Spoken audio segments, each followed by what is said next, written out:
Hi అండి, welcome to my channel veggies mania. ఈరోజు మన recipe tomato cabbage curry. Cabbage అంటే చాలామందికి ఇష్టం ఉండదు కదండి. ఆ స్మెల్ చూస్తేనే అసలు తినడానికి కూడా ఇష్టపడరు. కానీ ఒక్కసారి ఇలా ట్రై చేసి చూడండి, నెక్స్ట్ టైం అడిగి మరీ తింటారు. ముందుగా ఒక గిన్నె తీసుకుని సన్నగా తరిగి పెట్టుకున్న క్యాబేజీని గిన్నెలో వేసుకోవాలి. చిన్న చిన్న ముక్కలుగా కట్ చేసుకున్న క్యారెట్ని వేసుకుని తగినన్ని నీళ్లు పోసుకొని బాయిల్ చేసుకోవాలి.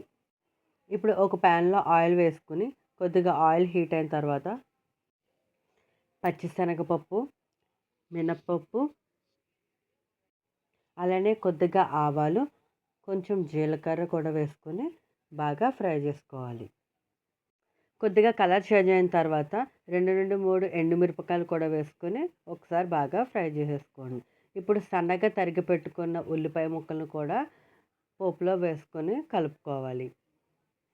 దీనిలో సన్నగా తరిగి ఉంచుకున్న పచ్చిమిర్చిని వేసుకుని ఒకసారి బాగా కలిపేసుకోవాలి.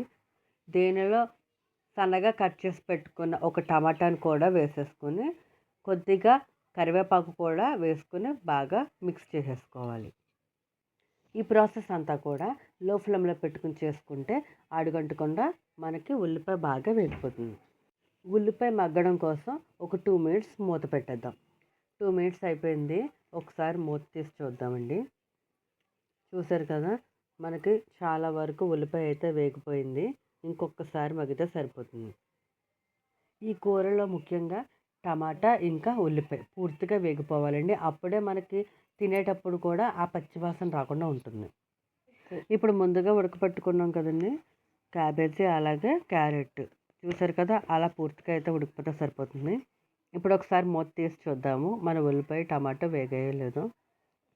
చూసారు కదండి, చాలా వరకు ఉల్లిపాయ అయితే వేగిపోయింది, టమాటో కూడా మగ్గిపోతుంది. కాబట్టి దీనిలో కొద్దిగా వాటర్ యాడ్ చేసుకోవాలి. నేనైతే ముందుగా ఉడకపెట్టుకున్న క్యాబేజ్ వాటర్ని కూడా యాడ్ చేశాను. మీరు అలా కాదు అంటే మామూలు వాటర్ కూడా వేసుకోవచ్చు. ఇప్పుడు ఇంకొక 2 మినిట్స్ మూత పెడదాము. 2 మినిట్స్ అయిపోయిందండి. మూత తీసి చూద్దాము. చూసారు కదా, వాటర్ కూడా చాలా వరకు బాయిల్ అయిపోయింది. ఇలా అయితే సరిపోతుంది.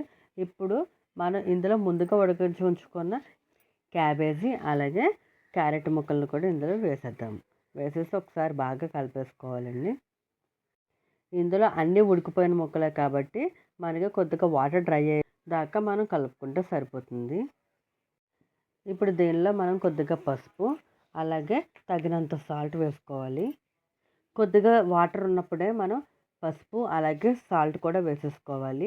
వాటర్ అంతా ఎగిరిపోయిన తర్వాత మనం సాల్ట్ వేసుకుంటే క్యాబేజ్ ముక్కలకి అంతగా సాల్ట్ పట్టదు.